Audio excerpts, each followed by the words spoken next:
Good morning dear students, welcome to DNA commerce. कसे आहात? I hope मजेत असाल आणि अकाउंटन्सी एन्जॉय करत असाल DNA कॉमर्ससोबत. तर विद्यार्थी मित्रांनो, जसं की तुम्हाला माहिती की सेकंड इयर BCom या विद्यार्थ्यांसाठी आपली एक लेक्चर सिरीज चालू आहे आणि या लेक्चर सिरीजमध्ये आपण लिक्विडेशन ऑफ कंपनी हा टॉपिक शिकत आहोत. तर या टॉपिकचे आपले थेरी लेक्चर झालेले आहे आणि आज आपण पहिला प्रॅक्टिकल प्रॉब्लेम या टॉपिकचा सॉल्व करत आहोत. तर पहिला प्रॉब्लेम आपण व्यवस्थितपणे या पद्धतीने इथं सॉल्व करून घेणार, डिटेलमध्ये सॉल्व करणार. व्हिडिओमध्ये शेवटपर्यंत बनून राहा जेणेकरून तुम्हाला पूर्ण प्रॉब्लेम समजेल. तर विद्यार्थी मित्रांनो, प्रॉब्लेम सुरू करण्यापूर्वी जर तुम्ही चॅनलला नवीन आलेला असाल तर व्हिडिओला लाईक करा, आपल्या चॅनलला सबस्क्राईब करा आणि जास्तीत जास्त कॉमर्सच्या विद्यार्थ्यांपर्यंत हा चॅनल शेअर करा, कारण आता कॉमर्ससाठी एकच प्लॅटफॉर्म DNA कॉमर्स. तर विद्यार्थी मित्रांनो, आता हा प्रॉब्लेम आपण सॉल्व करून घेणार आहोत. तर प्रॉब्लेम पहिले स्क्रीनवर आपण मोठा करूया आणि प्रॉब्लेम आपण समजून घेऊया की प्रॉब्लेम नेमका कसा असतो.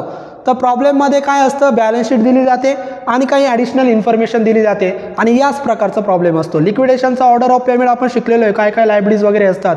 तर प्रॉब्लेम आपण बघूया. बॅड लक लिमिटेड, कंपनीचं नाव बॅड लक आहे बघा.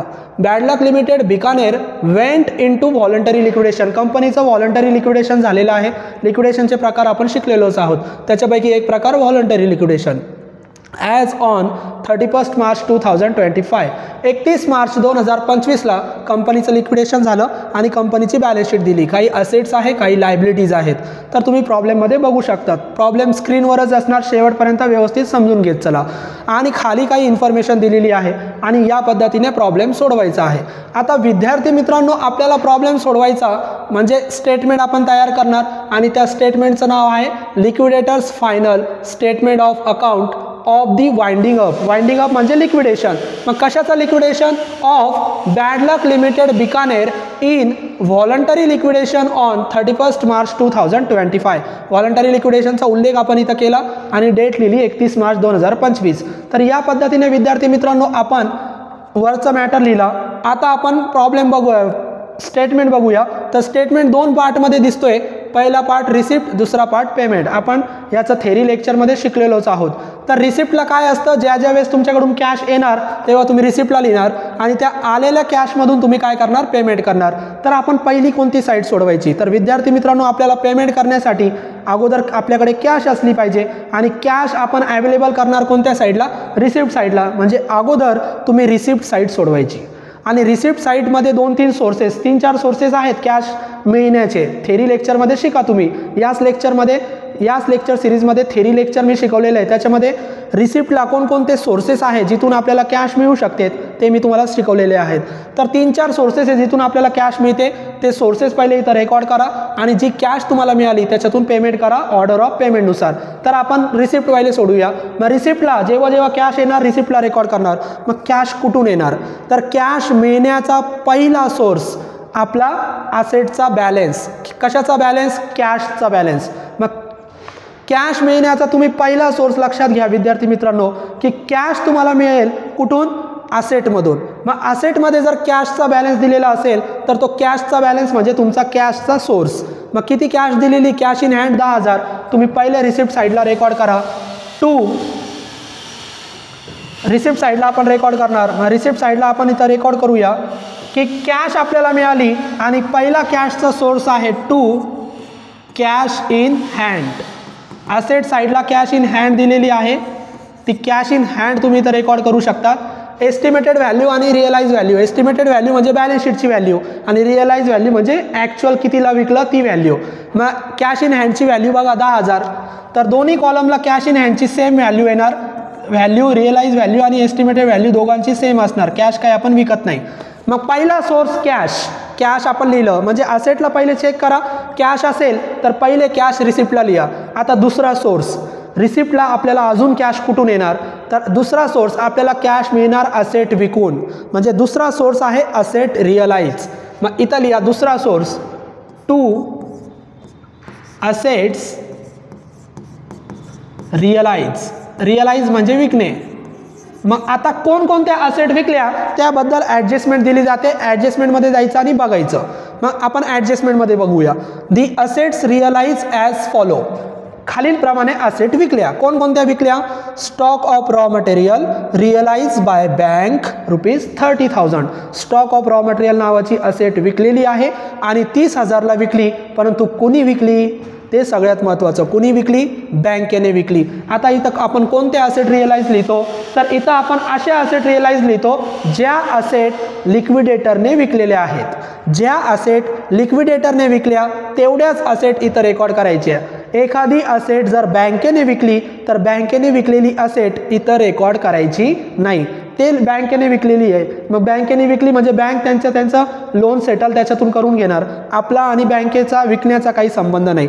मग एखादी असेट जर बँकेने विकली तर ती असेट रिअलाइज म्हणून रिसिप्टला रेकॉर्ड करू नका. मग आता पुढच्या बघा, स्टॉक ऑफ फिनिश गुड्स ₹80,000. ही असेट विकलेली आहे. मग इथं काय बँकेचा उल्लेख नाही आहे, म्हणजे ही असेट कोणी विकली? आपल्याला लिक्विडेटरने विकली. मग स्टॉक ऑफ फिनिश गुड्स कितीला विकली? 80,000. मग लिहा पहिली असेट विकली stock of finish goods. Stock of finish goods. मग स्टॉक ऑफ फिनिश गुड्स कितीला विकली? 80,000. पण पहिली value estimated value. Estimated value म्हणजे काय? बॅलन्स शीटची व्हॅल्यू. मग फिनिश गुड्सचा स्टॉक बघा, एक व्हॅल्यू किती आहे? 1,50,000. 1,50,000 इथे लिहा एस्टिमेटेड व्हॅल्यू या कॉलममध्ये. आणि इथं कोणते? रिअलाइज व्हॅल्यू कॉलममध्ये काय लिहायची? विक्री किंमत. कितीला विकलं? 80,000ला विकलं. 80,000. मग या कॉलमला लिहा 80,000. अजून कोणती असेट विकली? तर पुढे बघा, and other asset ₹20,000. Other asset नावाची असेट विकली. मग नंबर 2 अदर असेट. आता ती 20,000ला विकली, पण एस्टिमेटेड व्हॅल्यू पहिले लिहायची. एस्टिमेटेड व्हॅल्यू म्हणजे बॅलन्स शीटची व्हॅल्यू. अदर असेट बॅलन्स शीटला किती दिलेली आहे? 1,45,000. मग एस्टिमेटेड व्हॅल्यू लिहा 1,45,000. आणि विकली कितीला? तर विकली 20,000ला. ती रिअलाइज व्हॅल्यूमध्ये लिहा 20,000. अजून असेट विकल्या का? पुढे सांगितलं liquidator is entitle to fix remuneration. संपलं. पुढं रेम्युनरेशनचं सांगितलं. म्हणजे 2च असेट विकल्या. एकूण 3 विकल्या होत्या, परंतु त्याच्यातपैकी एक बँकेने विकली. एखादी असेट जर बँकेने विकली तर ती रिसिप्टला रेकॉर्ड करायची नाही. मग 2 असेट विकल्या, दोन्ही असेट आपण लिहिल्या. हा दुसरा सोर्स आपल्याकडे कॅश येण्याचा, असेट रिअलाइज. आता तिसरा सोर्स काय? तर मी तुम्हाला सांगितलं होतं असेट गहाण ठेवली जाते, लोन घेतलं जातं आणि असेट विकल्यानंतर ते लोन नील झालं. नील झाल्यानंतर पैसे शिल्लक राहिले तर इथं लिहितात, आणि लोनच नील नाही झालं तर पेमेंटला लिहितात. म्हणजे ही ॲडजस्टमेंट लोन फ्रॉम बँक. मग ही त्याच्यावर डिपेंड आहे, जेव्हा आपण सोडवणार ती रिसिप्टला येणार का पेमेंटला येणार, म्हणजे तो सोर्स लगेच नाही लिहायचा. मग इथं तुम्ही पहिले रिसिप्ट साईडला 2 कन्फर्म सोर्स आहे. कन्फर्म सोर्स आहे जिथून आपल्याला कॅश मिळते. ते 2 कन्फर्म सोर्स इथं पहिले रेकॉर्ड करून घ्या. पहिला काय? कॅशचा बॅलन्स असेटचा, आणि दुसरा असेट रिअलाइज. आता जर आपल्याकडे कॅश आली तर पुढे आपण बघू. आत्ता सध्या आपल्याकडे एवढी कॅश आहे. मग किती कॅश आहे? रिअलाइज व्हॅल्यू बघायची. 80,000 आणि 20,000, 1,00,000 आणि हे 10,000. इथं साईडला कुठेतरी लिहून ठेवा.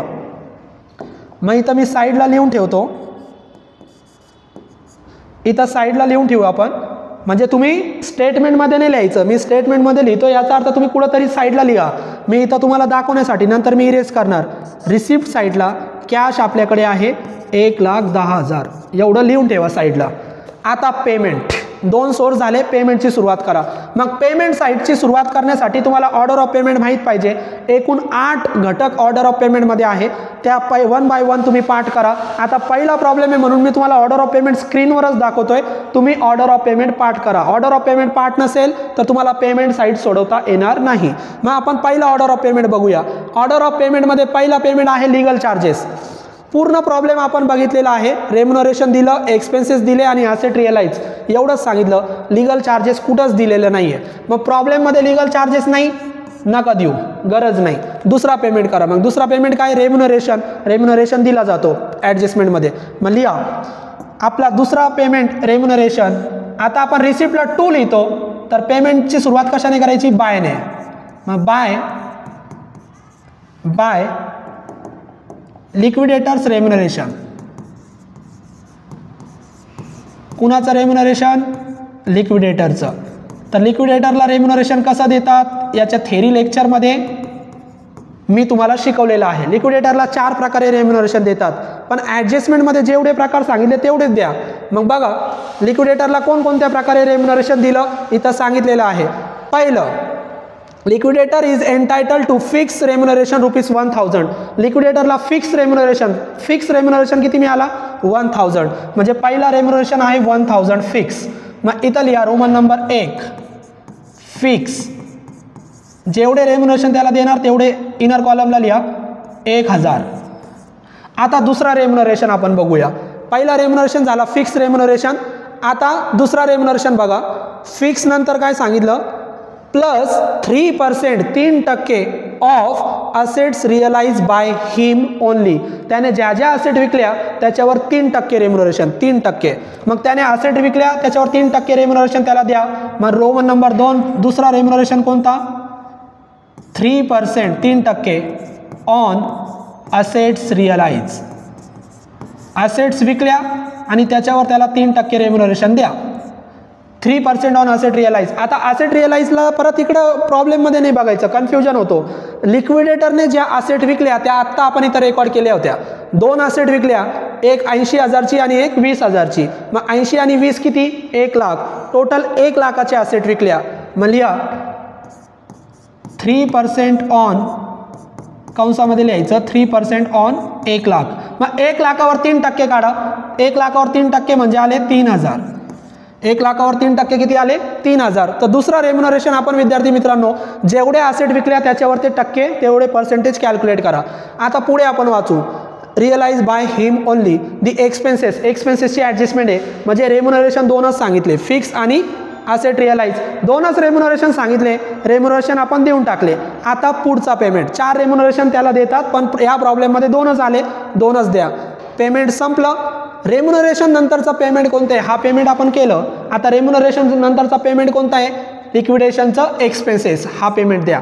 मग लिक्विडेशनचा एक्सपेन्सेस प्रॉब्लेममध्ये दिला जातो. इथं बघा तुम्ही प्रॉब्लेममध्ये बघू शकतात दी एक्सपेन्सेस ऑफ लिक्विडेशन प्रॉब्लेममध्ये दिले जातात, सोडवायची गरज नाही. Amounted to ₹11,000 11,000. एक्सपेन्सेस किती दिले 11,000. मग दुसरा पेमेंट नवीन पेमेंट म्हणजे बायने सुरुवात करा. By liquidation expenses. आता हे पहिले रेम्युनरेशन आपले 2च होते त्यांची टोटल आपण आउटरला लिहून ठेवू 4000. लिक्विडेशन एक्सपेन्सेस किती आहे 11,000. आउटर कॉलमला लिहा 11,000. बरं एक्सपेन्सेसचं पेमेंट झालं. एक्सपेन्सेस नंतर काय प्रेफरन्शियल क्रेडिटर्स. मग प्रेफरन्शियल क्रेडिटरला पेमेंट द्या. चला प्रॉब्लेममध्ये. मग प्रेफरन्शियल क्रेडिटर मी तुम्हाला काय सांगितलं होतं क्रेडिटर एकतर लायबिलिटीला चेक करा किंवा ॲडजस्टमेंटमध्ये चेक करा. मग पहिले लायबिलिटीला चेक करा.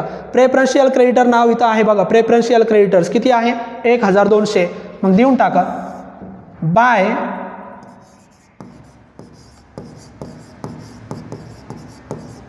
प्रेफरन्शियल क्रेडिटर्स 1200 डायरेक्ट आउटरला लिहायचे. आता पुढचं पेमेंट प्रेफरन्शियल क्रेडिटर्स पण झालं. त्याच्यानंतर काय डिबेंचर. तर आता प्रॉब्लेममध्ये लक्ष द्या विद्यार्थी मित्रांनो. प्रॉब्लेममध्ये आपण लायबिलिटी वाचू. शेअर कॅपिटल शेअर होल्डर दिलेले, सेक्युअर्ड लोन फ्रॉम बँकेकडून लोन दिलं हे आपण शेवटी सोडवणार. त्याच्यानंतर प्रेफरन्शियल क्रेडिटर्स अनसेक्युअर्ड क्रेडिटर्स पूर्ण लायबिलिटी साईड वाचली. डिबेंचर कुठं दिलेले नाही आणि इथं खाली डिबेंचर पण दिलेले नाही. मग डिबेंचर प्रॉब्लेममध्ये नाही. जसं लिगल चार्जेस नव्हते तसे डिबेंचर पण नाही. देऊ नका सोडून द्या. पुढचं पेमेंट करा. मग डिबेंचर नंतर काय अनसेक्युअर्ड क्रेडिटर्स. परत प्रॉब्लेममध्ये एकतर लायबिलिटीला असतील किंवा खाली असतील. पहिले लायबिलिटीला बघा अनसेक्युअर्ड क्रेडिटर्स आहे 1,01,800 देऊन टाका.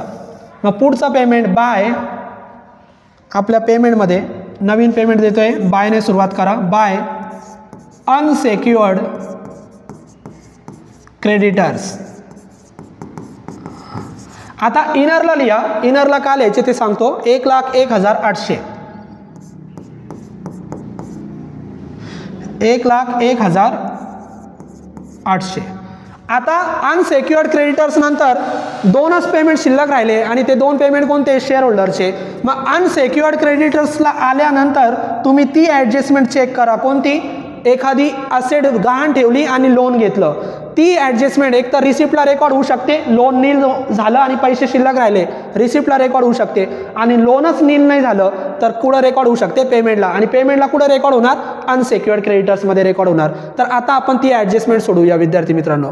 तर ती ॲडजस्टमेंट म्हणजे लायबिलिटीला दिलेली बघा, सेक्युअर्ड लोन फ्रॉम बँक, बँकेकडून लोन घेतलं किती रुपयाचं, 38,000चं. मग इथंच मी फॉर एक्झाम्पल उदाहरणार्थ सोडवतो, तुम्ही वर्किंग नोट म्हणून सोडवू शकतात. वर्किंग नोटमध्ये लोन घेतलं बँकेकडून कितीचं, 38,000चं. ठीक आहे, बँकेकडून लोन घेतलं. कंसामधली इन्फॉर्मेशन खूप महत्त्वाची असते. Against pledge of stock of raw material, loan घेताना प्लेज म्हणजे गहाण ठेवणे, तारण ठेवणे. काय तारण ठेवलं, stock of raw material. Stock of raw material नावाची असेट गहाण ठेवली आणि कर्ज घेतलं, लोन घेतलं किती, 38,000. ठीक आहे, बँकेकडून लोन घेतलं 38,000 आणि त्यांना आपण एक असेट तारण ठेवली, गहाण ठेवली. आता पुढे काय झालं, stock of raw material realise by bank. इथं ॲडजस्टमेंट दिली होती म्हणून आपण स्टार करून ठेवलं.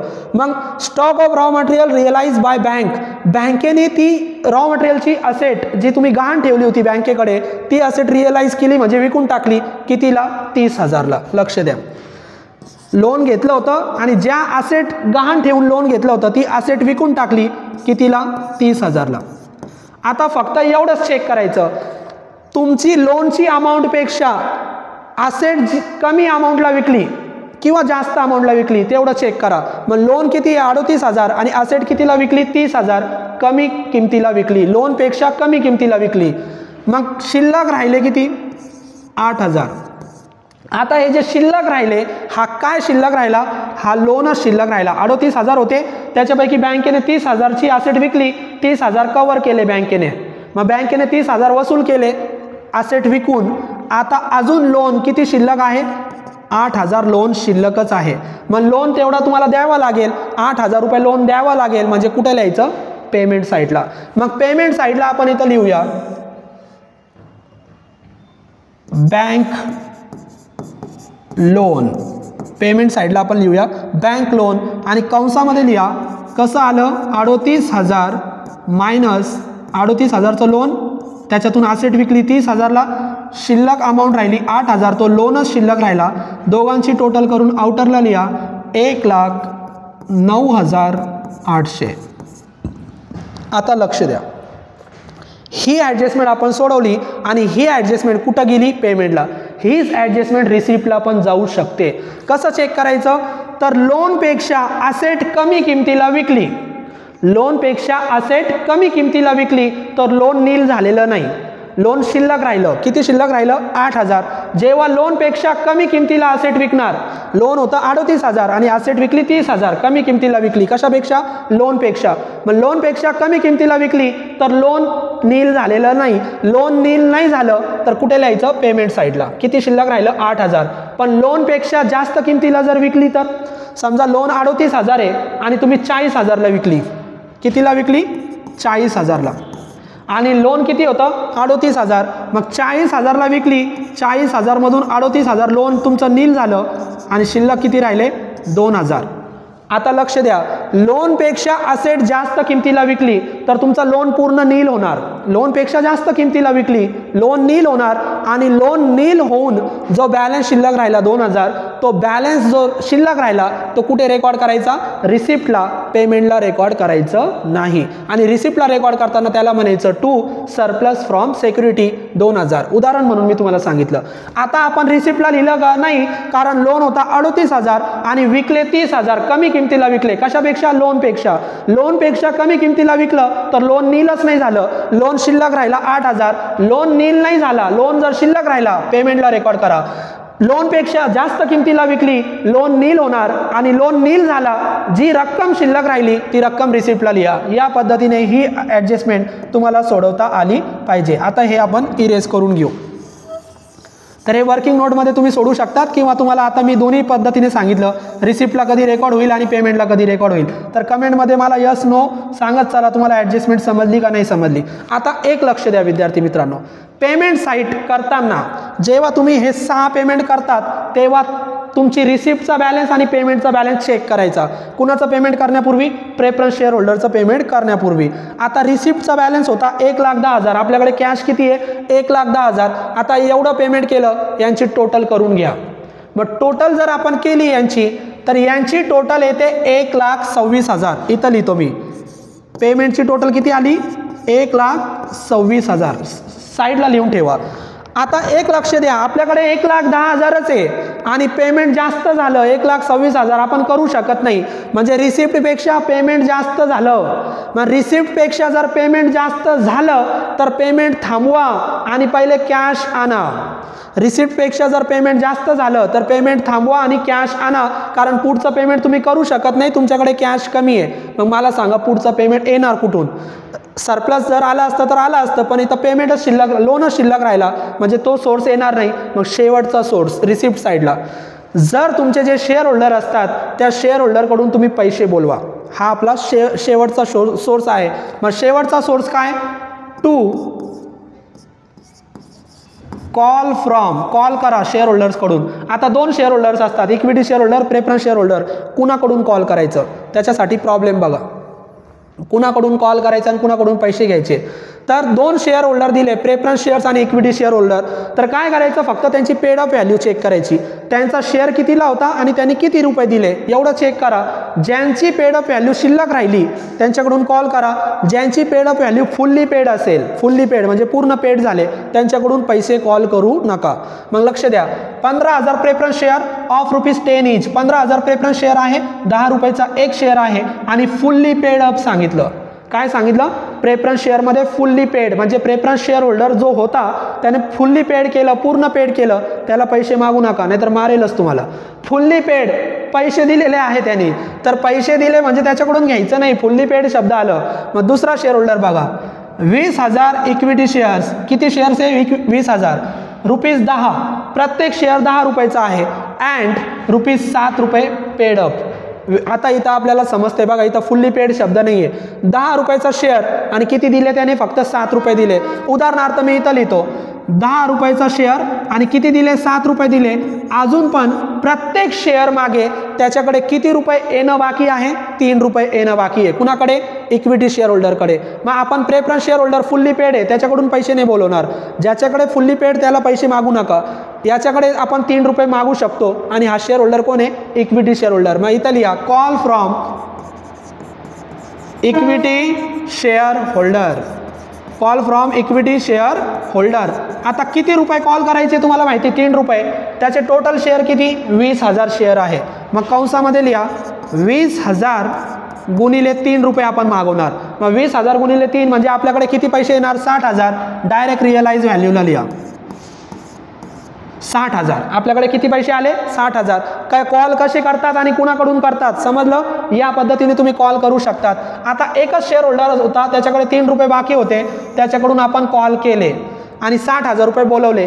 आणि आता इक्विटी शेअर होल्डरकडून जे पैसे तुम्ही बोलवले त्याच्यानंतर आता पैसे कुठूनच येणार नाही.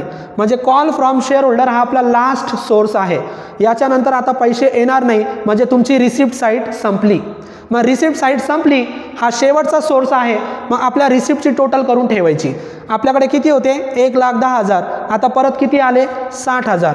मग 1,10,000 प्लस 60,000, आपली रिसिप्टची टोटल किती झाली? 1,70,000. मग तुम्ही डायरेक्ट रिसिप्टची टोटल लिहून ठेवा. रिसिप्ट साईडला रिअलाइज व्हॅल्यूमध्ये 1,70,000. आता तुमच्याकडे पैसे येणार नाही. 1,70,000. आता लक्ष द्या, आता 1,70,000 आहे पेमेंट. पेमेंट कोणता चालू आहे? अनसेक्युअर्ड क्रेडिटर्स पर्यंत आलो आणि एवढ्या पेमेंटची टोटल आपण साईडला लिहून ठेवली. किती पेमेंट झालं? 1,26,000. 1,26,000 पेमेंट झालं. आपल्याकडे पैसे किती होते? 1,70,000. मग 1,70,000 मधून 1,26,000 वजा करा. आता तुमच्याकडे किती कॅश शिल्लक राहिली? मग 1,70,000 आपल्याकडे होते, त्याच्यातून आत्तापर्यंत किती पेमेंट झालं? 1,26,000चं पेमेंट झालं. मग 1,70,000 मधून 1,26,000 वजा केले तर आपल्याकडे कॅश शिल्लक राहिली किती? 44,000. आता आपल्याकडे 44,000 रुपये शिल्लक आहे आणि अनसेक्युअर्ड क्रेडिटर्सपर्यंत आपण पेमेंट केलेलं आहे. पुढचं पेमेंट कुणाला करायचं? अनसेक्युअर्ड क्रेडिटर्स नंतर पेमेंट करतात प्रेफरन्स शेअर होल्डर आणि इक्विटी शेअर होल्डर. यांचं पेमेंट पूर्ण केल्यानंतर यांना पेमेंट करायचं. यांचंच पेमेंट द्यायला पैसे नसतील तर इक्विटी शेअर होल्डरला पेमेंट होणार नाही. हे नियम आहे, लक्षात घ्या. आता आपण प्रॉब्लेम चेक करू. प्रेफरन्स शेअर होल्डरला किती द्यायचे आहे? 1,50,000. लक्ष द्या, किती द्यायचे आहे? 1,50,000. आणि यांना 1,50,000 दिल्यानंतरच तुम्ही कुणाला पैसे देऊ शकतात? इक्विटी शेअर होल्डरला. आपल्याकडे पैसे आहे का? आपल्याकडे पैसे किती आहे फक्त 44,000 आणि रिसिप्ट आपण क्लोज केली, आता पैसे नाही येणार. मग आपल्याकडे 44,000 आहे म्हणजे आपण यांनाच पेमेंट पूर्ण नाही देऊ शकत. कुणाला? प्रेफरन्स शेअर होल्डरला. मग प्रेफरन्स शेअर होल्डरलाच पेमेंट पूर्ण होत नाहीये तर इक्विटी शेअर होल्डरला होणार का? नाही होणार. म्हणजे इक्विटी शेअर होल्डरला पेमेंट होणार नाही का? कारण पैसे काय पडले आपल्याकडे? इक्विटी शेअर होल्डरला पैसे होणार नाही, पेमेंट होणार नाही कारण कॅश काय पडली? कमी पडली. मग फक्त इथपर्यंतच पेमेंट करा. मग प्रेफरन्स शेअर होल्डरला किती पेमेंट करणार? 1,50,000 आहे, नाही देऊ शकत. मग किती देऊ शकतात? आपल्याकडे किती शिल्लक आहे? 44,000, तेवढेच द्या. मग आता प्रेफरन्स शेअर होल्डरला सुद्धा पूर्ण पेमेंट नाही झालं, फक्त 44,000 शिल्लक आहे, देऊन टाका. By preference share holder. आणि प्रेफरन्स शेअर होल्डरचं आपण 2 पेमेंट करतो, त्याचं कॅपिटल आणि त्याचं डिव्हिडंड. डिव्हिडंडबद्दल काही सांगितलेलं नाही आपल्याला आणि त्याचा रेट पण दिलेला नाही, फक्त त्याचं कॅपिटल आपल्याला द्यायचं. 1,50,000 होता पण आपण देऊ शकत नाही, आपल्याकडे किती शिल्लक आहे? फक्त 44,000च शिल्लक आहे. मग प्रेफरन्स शेअर होल्डरला फक्त 44,000 रुपये द्या. आता हे 44,000 रुपये कुठून आले? तुम्हाला माहिती आहे आपल्याकडे रिसिप्ट होते 1,70,000, त्याच्यातून पेमेंट इथपर्यंत जे पेमेंट केलं होतं ते पेमेंट होतं 1,26,000. रिसिप्टमधून पेमेंट वजा झालं, कॅश शिल्लक होती 44,000, फक्त एवढं पेमेंट केलं. आता प्रेफरन्स शेअर होल्डरला 44,000 दिले, हा बॅलन्स अमाऊंट दिली आपण. कोणती दिली? Balance amount. आता प्रेफरन्स शेअर होल्डरला किती शेअर दिले आणि प्रत्येक शेअर मागे किती रुपयाचा शेअर त्याला दिला ते काढायचं. मग प्रेफरन्स शेअर होल्डरला आपण 44,000 रुपये दिले आणि किती शेअर्स आहे? 15,000. मग कंसामध्ये लिहायचं फक्त 44,000 त्याला दिले भागिले त्याचे टोटल शेअर्स किती आहे? 15,000. मग 15,000 शेअर्सने भाग दिला 44,000ला तर उत्तर येतं 2.933. फक्त काढून ठेवायचं पर शेअर. पर शेअरची अमाऊंट तुम्हाला काढता आली पाहिजे. तर पर शेअरची अमाऊंट कशी काढली? टोटल पेमेंटला टोटल शेअरने भागायचं. टोटल पेमेंट किती? 44,000. टोटल शेअर किती? 15,000. मग त्याला प्रत्येक शेअर कितीचा दिला आपण? 2.933 रुपये प्रमाणे त्याला पेमेंट आपण केलेलं आहे. आता 44,000 दिले म्हणजे आपली ही पण साईड टॅली होणार आणि या साईडची टोटल पण किती येणार? 1,70,000. जेवढी रिसिप्ट तेवढीच पेमेंट साईड तुमची होते. आणि हे बाकीचं जे मी सोडवलं होतं ते मी इरेज करून घेतो. तर या पद्धतीने विद्यार्थी मित्रांनो तुम्हाला ते सोडवता आलं पाहिजे. तर रिसिप्टची आणि पेमेंटची टोटल तुमची मॅच झाली पाहिजे आणि जे या असं साईडला लिहून ठेवत चला तुमच्याकडे कॅश किती, रिसिप्ट किती, पेमेंट किती. कधी लिहायचं? 6 पेमेंट झाले की काय करायचं? पहिले रिसिप्ट साईड संपली इथपर्यंत तर रिसिप्टची टोटल करून साईडला लिहून ठेवायची, आपल्याकडे एवढी कॅश आहे. त्याच्यानंतर पेमेंट करत चला. 6 पेमेंट झाले तर पेमेंट चेक करायचं आपण पेमेंट किती केलं आणि रिसिप्ट किती आहे. चेक करताना जर रिसिप्ट पेमेंट जास्त भरले, बघा आपण चेक करत होतो आपल्याकडे 1,10,000 होते आणि हे 1,26,000 पेमेंट झालं होतं. चेक केल्यानंतर कधी चेक करणार? अनसेक्युअर्ड क्रेडिटरच्या पेमेंटला, कारण पुढचे 2 पेमेंट शेअर होल्डरचे. शेअर होल्डरला पेमेंट करण्यापूर्वी चेक करत चला तुम्ही पेमेंट किती दिलं. तर पेमेंट चेक केलं आपण आणि पेमेंट साईड जास्त भरली. पेमेंट साईड जास्त भरली तर रिसिप्ट आणा. रिसिप्ट म्हणजे कॅश आणा. मग कॅश येण्याचा शेवटचा सोर्स शेअर होल्डरकडून कॉल करा. कुणाकडून कॉल करणार? तर ज्या शेअर होल्डरला फुल्ली पेड सांगितलं त्याच्याकडून कॉल करायचं नाही. जे पार्टली पेड आहे 10 रुपयाचा शेअर 7 रुपये पेड केले त्याच्याकडे 3 रुपये बाकी आहे तर ते कॉल करा. आणि कॉल केलं म्हणजे शेवटचा सोर्स आहे रिसिप्ट साईड क्लोज करून टाका. मग रिसिप्टला आपल्याकडे 1,70,000 आहे, पेमेंट होतं 1,26,000, शिल्लक राहिले 44,000. तेवढा एकच पेमेंट द्या प्रेफरन्स शेअर होल्डरला, कारण त्याचा पेमेंट होता 1,50,000. त्याला आपण पूर्ण पेमेंट करू शकणार नाही. आता यालाच पूर्ण पेमेंट नाही झाला तर इक्विटी शेअर होल्डरला पेमेंट होणार नाही, म्हणजे याचा पेमेंट आपण देणार नाही का? कारण आपल्याकडे कॅश कमी पडली. म्हणजे शेवटचं पेमेंट जर बुडण्याची शक्यता कुणाची असेल तर ती कुणाची आहे? Equity shareholder. Equity share होल्डरचं पेमेंट बुडू शकतं आणि यांना पेमेंट होऊ शकतं. यांना पेमेंट कसं होणार? एक तर पूर्ण पेमेंट होणार किंवा काही प्रमाणात आपण पेमेंट करणार. म्हणजे त्याला 1,50,000 द्यायचे होते पण त्याला 44,000 दिले, म्हणजे काहीतरी पेमेंट आपण दिलं. कुणाला दिलं? Preference share holder. म्हणजे त्याचं पेमेंट नाही बुडत. प्रेफरन्स शेअर होल्डरचं पेमेंट बुडत नाही, फक्त कुणाचं बुडतो? Equity share होल्डरचं बुडतो. तर विद्यार्थी मित्रांनो या पद्धतीने तुम्ही लिक्विडेशनचा प्रॉब्लेम सॉल्व्ह करू शकतात. आय होप तुम्हाला प्रॉब्लेम समजलेला असेल. पुढच्या लेक्चरला आपण नवीन प्रॉब्लेम सॉल्व्ह करू आणि नवीन प्रॉब्लेममध्ये परत लिक्विडेशन समजून घेऊ. थँक्यू.